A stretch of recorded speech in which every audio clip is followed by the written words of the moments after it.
Alright, so what you're looking at is the blown up multi-layer ceramic capacitor of a Gigabyte GTX 1070 Mini.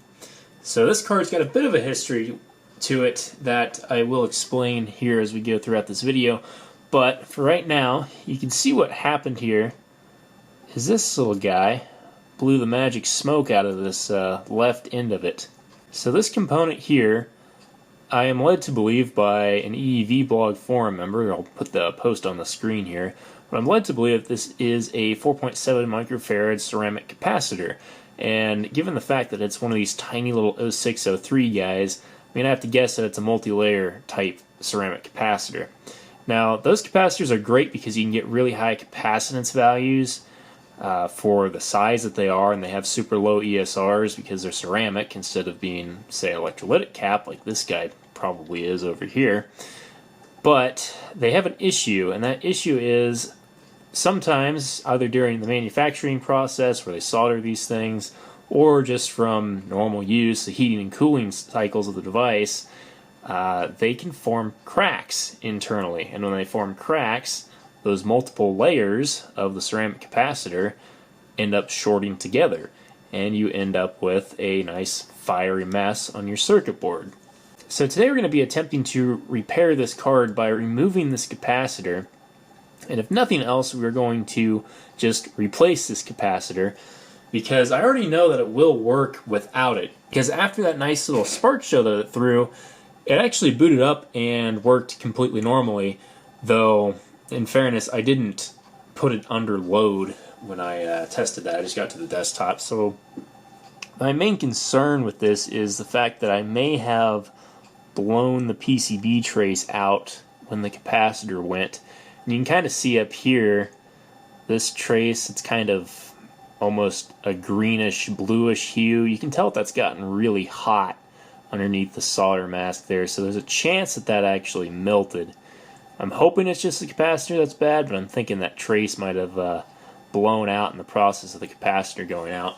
But there's only one way to figure that out, really. So what I'm going to do is take a cotton swab with a bit of acetone on it, because acetone's the closest thing I've got to me, to be honest. You could also use alcohol, it probably works just about as well. You can really get a sense of scale. You can see the end of the cotton swab there versus how big that cap is. And there you go. You can definitely see in there, you clean the nice black soot mark off, and you can definitely see the copper around there. And it does kind of look like there may be a break in the copper right about there. We're going to have to find that out probably the hard way. I think the only way we're going to figure out whether or not that's going to be a problem is by actually attempting to repair this thing. So we're going to have to get out the soldering iron and try to take that cap off to start with and just see what's underneath there. And my other issue is that I don't have an 0603 capacitor. Probably don't have any 0603 caps. I do have a 4.7 microfarad 0805 capacitor. The difference between an 0805 and 0603, if you're not familiar, is the size. This guy right here, I believe, is an 0805, and this is an 0603. So I may have the right value, but that doesn't mean I'm going to be able to squeeze it in there. Though we may be able to bodge it across here, because I believe, actually, even if the circuit board is blown up, all three of these capacitors right here are just connected in parallel. So we can probably just hack another capacitor kind of on top of these two if we have to. So unfortunately, with my current camera setup and lack of a microphone, this is about the closest shot that I'm going to be able to get of my board as I'm working on the soldering iron here. Now,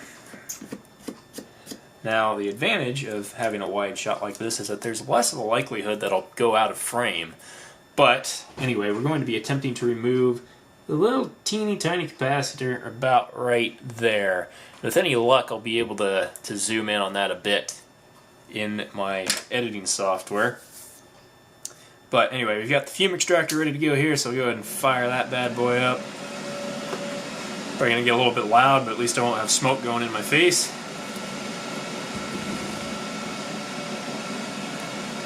And we're going to take our soldering iron, we'll see if we can't just remove that capacitor first. I'm pretty sure that only one of the ends is attached, so I should just be able to heat it up with the soldering iron and pop it off with any luck.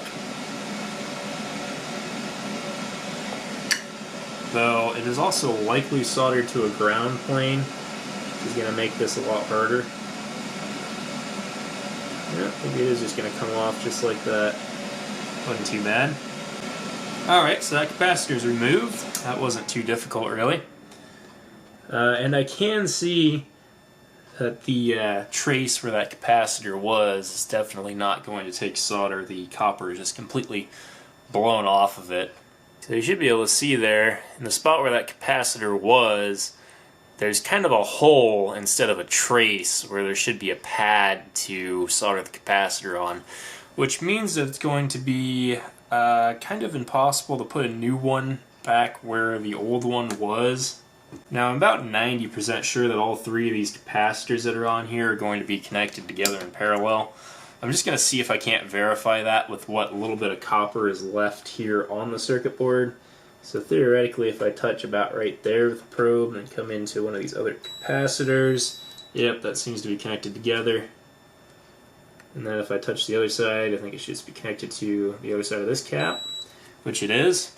So all three of those capacitors are in parallel, as I had said that they should be at the beginning of the video, which means I can just take another cap, kind of haphazardly solder it in here, and we should be able to get something that works. So for the capacitors that I'm going to be using, I have these wonderful sample books here. So if you haven't seen these before and you're into electronics, they're pretty useful things to have around. You can just buy these books. If I can get it in shot, there we go. You can buy these books that just have pages, effectively, of various sizes of capacitors. So these are all 0805 caps. Not sure how many are in here, probably something like 3,000 or so. Actually, these aren't capacitors. These are resistors, but that goes to show you can buy resistor ones as well. These are capacitors. Should probably label the front cover of these things so all it says is sample book on it. But anyway, these came from Amazon. They're not too expensive, and you get a lot of value as a capacitor. Now, the usefulness of a lot of these values is probably debatable because this first page is like 0.5 picofarads to 2.5 picofarads, and you don't start getting into bigger stuff till towards the end of the book. But we should have in here, yeah, this goes all the way up to 10 microfarads. So this strip right here is full of 4.7 microfarad capacitors. So we'll go ahead and rip one of these little 4.7 microfarad guys out of here, which, according to the internet, should be the correct value of capacitor. Now if I really wanted to, I could probably go ahead and take one of the other capacitors off the board and measure it and see what the capacitance is, but I'm not really that bothered by that because really 4.7 microfarads makes sense as far as I'm concerned, so we're just going to go ahead and roll with it. So we'll get our board back in shot the best we can here.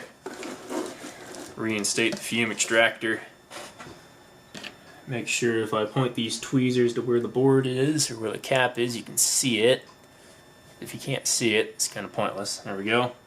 So I doubt that you'll be able to see the size difference from your perspective right now, but I'll get a shot of it after I get it soldered on here.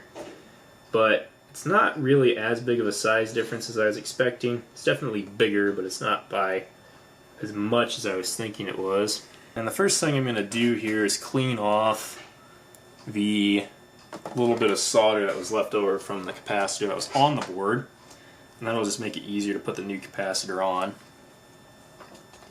And the easiest way to remove solder from something like this is to take solder wick.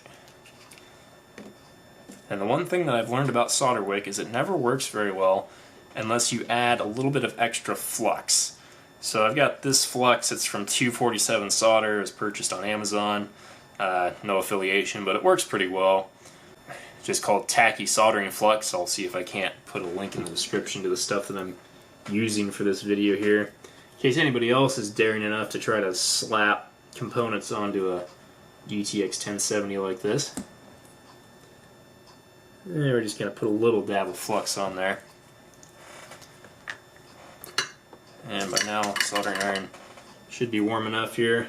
And all we have to do is place our soldering braid or soldering wick over the area where we want to take solder off and put our soldering iron down on top of it.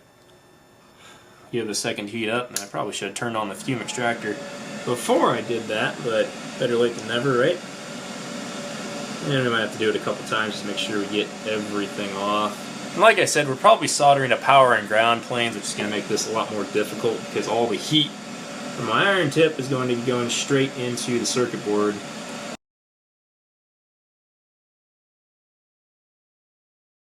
But I'm going to take another Q-tip, dip in acetone, and we're going to go ahead and clean off that residue for now, just so I can see what we're working with. And it looks like the pad on this side is still perfectly okay. It's just the pad on the other side that's gotten completely blown off in the capacitor explosion. So it almost looks like you could clean that off to some degree. So now it's time for the tricky part, which is of course putting everything back on here. So this little tiny pad, I'm going to add the solder that I just took off of it. I get some nice clean fresh solder onto the board. Nice little ball of it there, and then we're going to come in here with our new cap. Try to grip it in such a way that it's going to be situated nicely on here.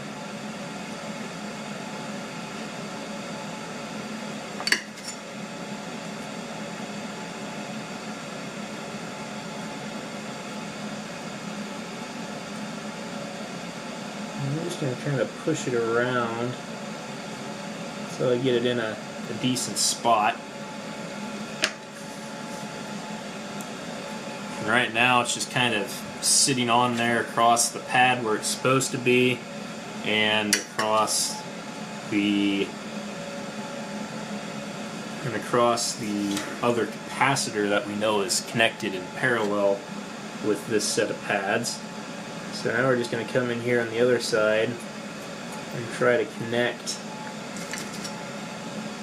the other set of pads. It's proven to be a little bit difficult.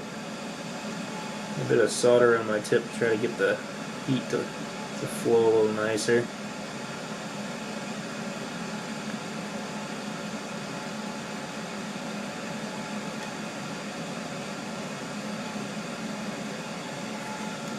I'm going to go ahead and put a dab of Flux on it too, because that should help us some.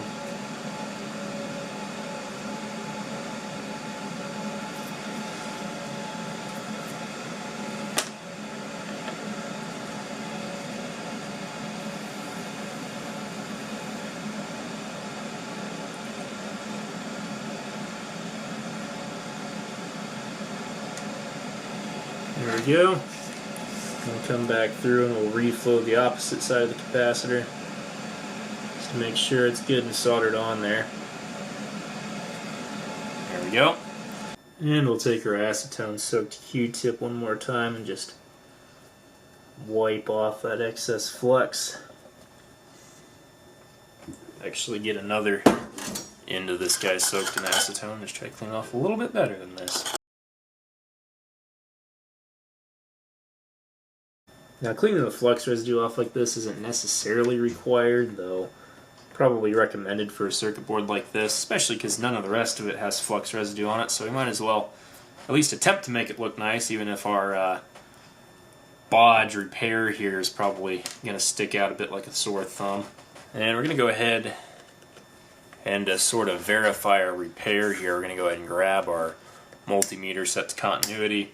And we're going to probe around this a little bit. First off, I'm going to make sure that I don't have a short on the caps, so I don't have a short across them like I did before, which it seems like I do, which is not good.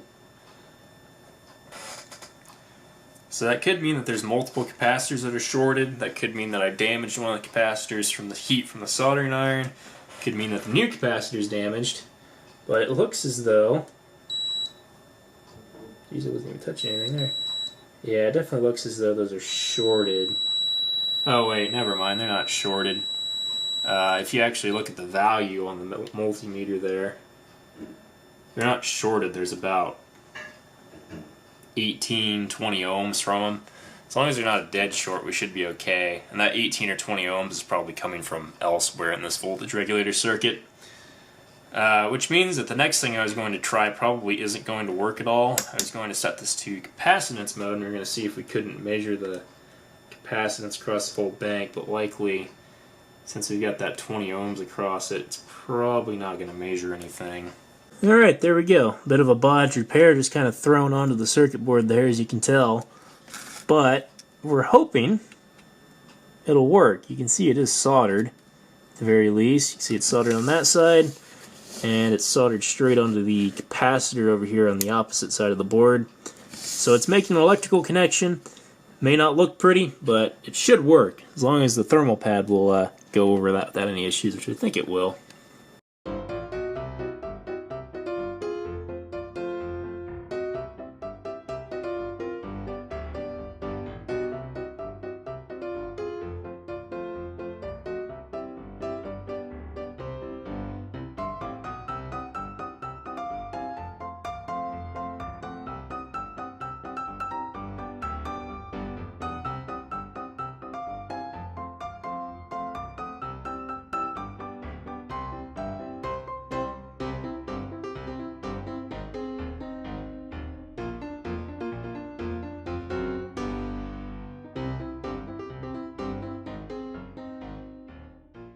Alright, so I've got a nice thin layer spread out over the surface of our GPU die. So we're going to go ahead and reinstall our heatsink, which the first thing we need to do is take this fan connector, realign up the fan connector up here on the top of the circuit board, plug it in, make sure that's seated nicely, and then we got to line up our heatsink onto the board. Be a little bit of a trick. Should be some kind of an alignment hole though, maybe. Yes, those little two nubs should pop down in the board. So there's two screw holes on this side, two little nubs. That should just kind of settle down into the board, kind of like so. And then all of our screw holes should line up. So I'm not entirely sure if there's a specific order these screws should be put in. And when I say specific order, I mean you can either put in the 4 screws that hold the heatsink to the CPU die, or you can put in these other 2 screws which are effectively holding the heatsink to the VRM. I'm not sure if you should put these 2 in first or these 4. I would assume the 4 next to the CPU die, because those are going to be the most important when it comes to mounting pressure. So what we're going to do is just barely start each of these screws, and we're going to go in a cross pattern. So we're going to start in one corner and go to the opposite corner, and we'll pick another corner and then go to the opposite corner.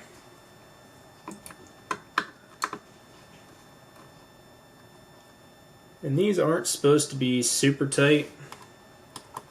That's why they have the springs. So we're just going to go in a couple of turns on all of these. We're going to see how that does. I know you're not supposed to bottom the springs out entirely. So we're just going to get these somewhat screwed down. We're not really even going to get them tight. That's what these springs are on here for. We don't really want the thing cranked down all the way. And then we'll go ahead and put in our other 2 screws.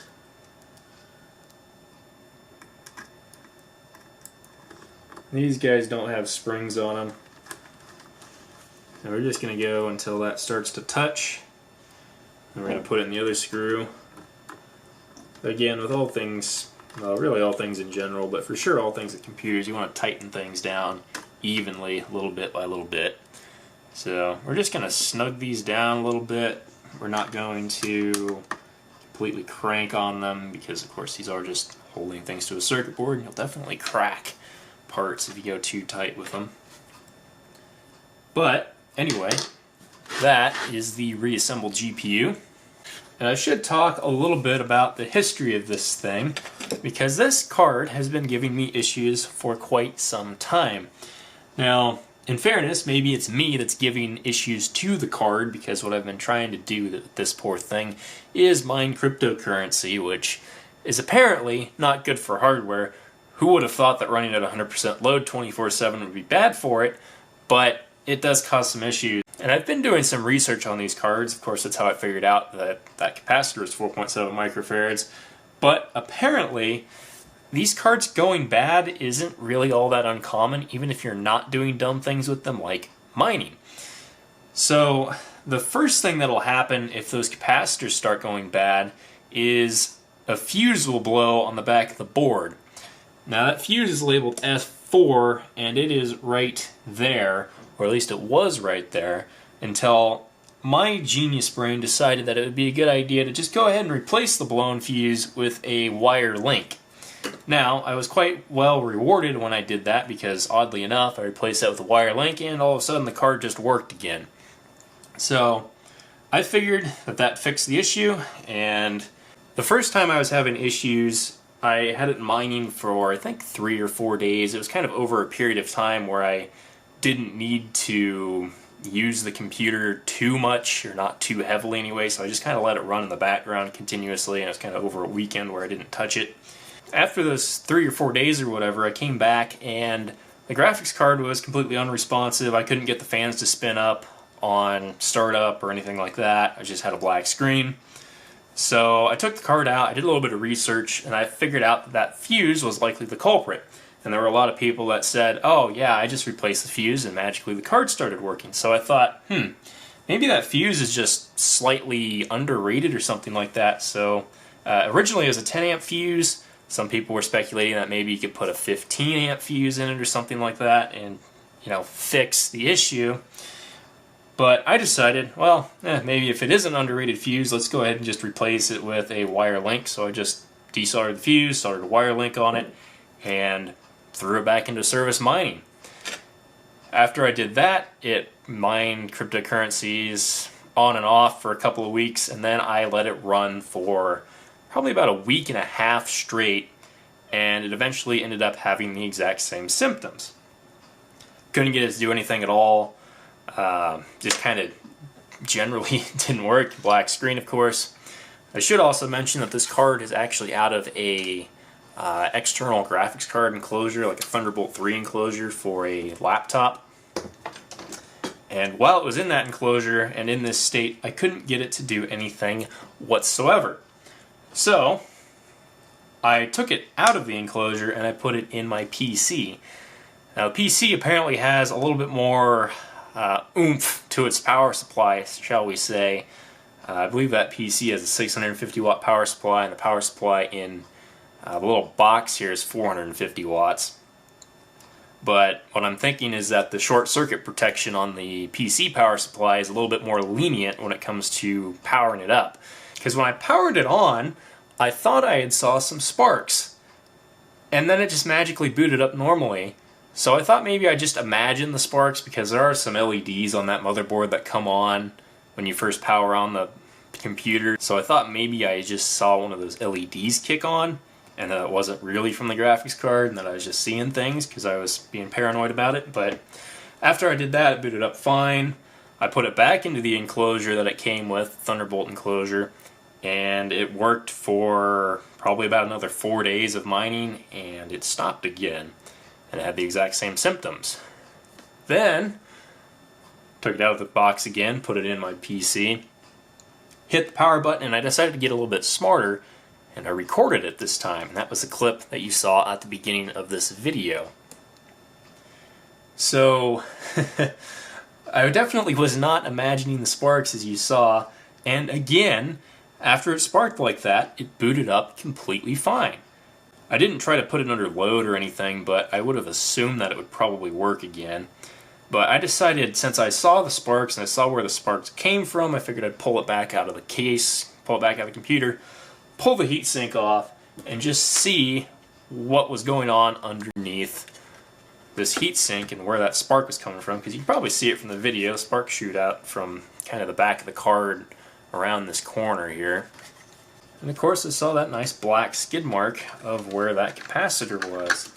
So, at that point, and then after I saw that nice black skid mark where the capacitor was, I went ahead and Googled what value that capacitor was supposed to be and what I might have to purchase to replace it, or if I potentially had something laying around that I could throw in there.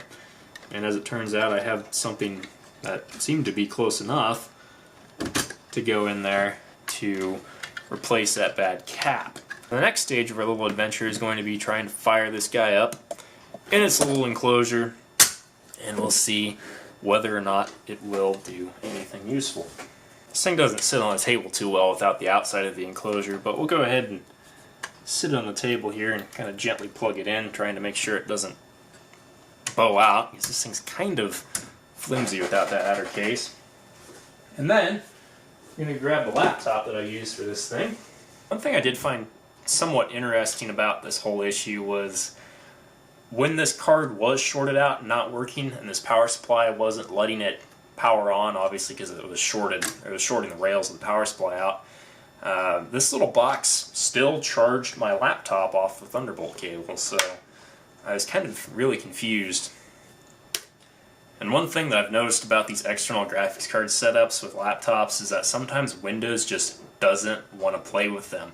And you have to go through like Device Manager, and for some reason Windows just randomly disables the external graphics card and it doesn't want to work right. You have to go through and reset all that.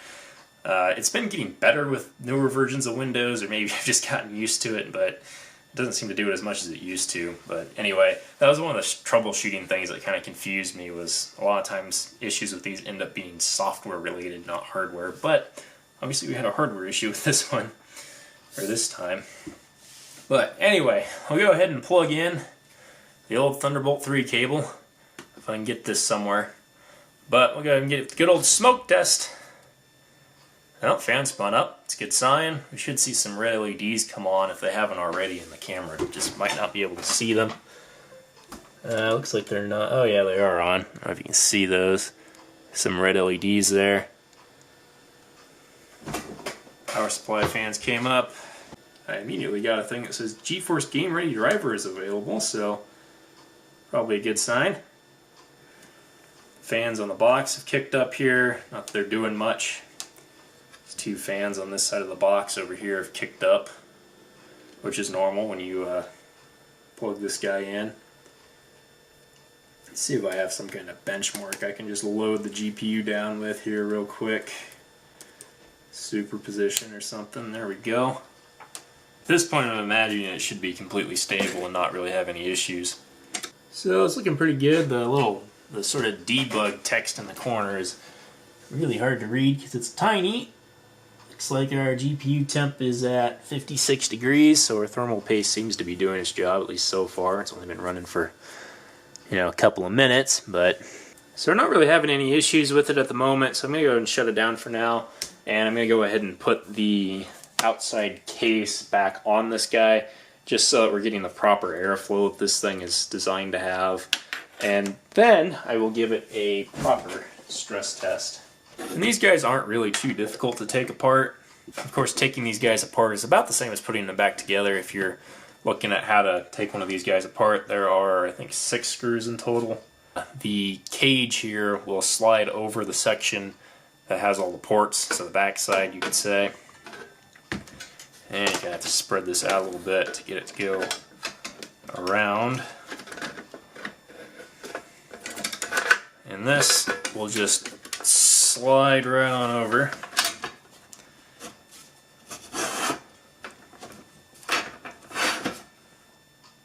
Kind of like so. It makes for a pretty neat little package, really. I will say that the screws that hold this together are kind of small and fiddly to work with, but at least they're threaded pretty nicely into metal, so they're not going to wear out super fast on you. Not quite as easy as working on a real computer, obviously, because this isn't really meant to be serviced. Obviously it can be, and if you wanted to, you could take the graphics card out of this and upgrade it, or even, honestly, you could replace it with another PCI Express card. In theory, it should work exactly the same. It's just a Thunderbolt enclosure. There was a period of time, actually around the time when I got this thing, where you could buy these enclosures for really cheap off of eBay, because the only way to buy a reasonably priced 10 series graphics card was to buy one in a box like this and then sell the box off, because the price of the GPU in the box was regular MSRP, but not very many people wanted that because they wanted to put them into gaming computers. They didn't want to run an external graphics card, which is perfectly sensible. And that was actually about the time that I got this. At the time, this was the cheapest 1070 you could buy, with or without a graphics card box like this, so a little bit crazy.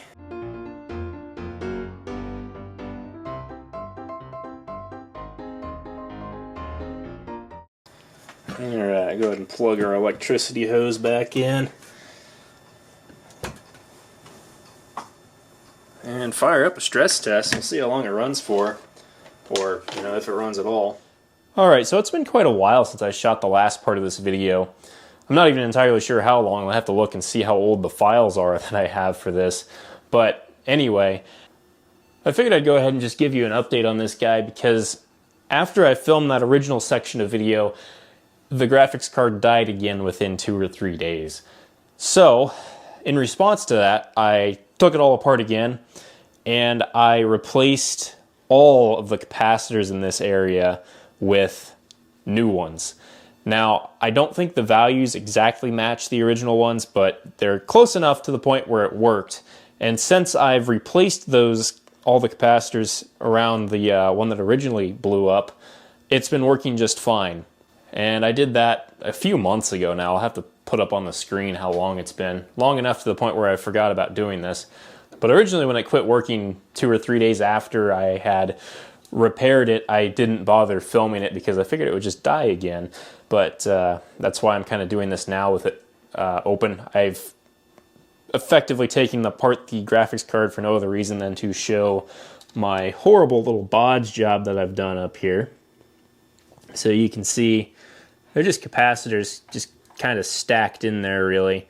It looks rather horrible. They're probably not the right values, but they're close enough to the point where it works, and that's really all I was going for.